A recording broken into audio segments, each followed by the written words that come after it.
మన ఆధ్యాత్మిక జీవితంలో మనం గమనించినట్లయితే చివరిగా మన మెట్టు ఏమిటో మనం గ్రహించగలిగినట్టయితే మనం ధనిలం.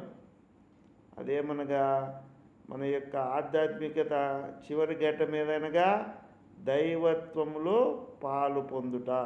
అనగా ఎందరు దేవుని యందు విశ్వాసం ఉంచుతారో వారందరూ దేవుని యొక్క దైవత్వంలో పాలు పొందుటకు దేవుడు అధికారము మనకు అనుగ్రహించుంటున్నాడు.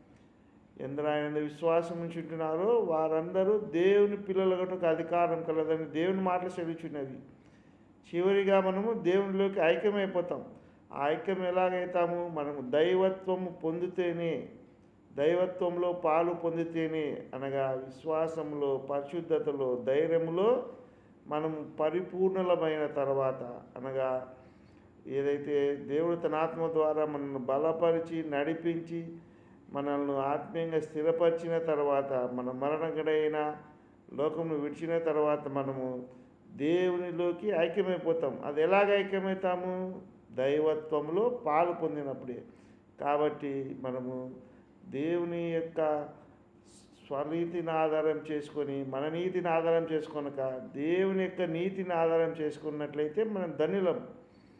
అది ఏదైతే మనం విశ్వసిస్తున్నామో ఆ విశ్వాసమును కాపాడుకుంటూ మనము దేవుని యందు విశ్వాసం ఉంచుట, నమ్మకం ఉంచుట మంచిదే. అయితే క్రియారూపకమైన విశ్వాసము కలిగి ఉన్నట్లయితే ధనిలం. కాబట్టి మనము విశ్వసించుట వలన దేవుని యొక్క కార్యములు చూడగలం. మనం విశ్వాసం లేకుండా దేవుడు ఉన్నాడా అంటే కాదు. కానీ దేవుడు ఉన్నవాడు, అనువాడు, ఉన్నాడనువాడునై ఉన్నాడు. కాబట్టి మనము దైవత్వంలో పాలు పొందాలని దేవుడు కోరుకుంటున్నాడు. మనమేమో ఇంకా దేవుడెవరు, మీ దేవుడా, మా దేవుడా అని మనము ఇంకా కొట్లాడేవారుగానే ఉంటాం. లేదంటే దేవుని పేరు చెప్పి ద్వేషించుకునేవారుగా ఉంటాం. కానీ ఇవన్నీ వ్యర్థమే.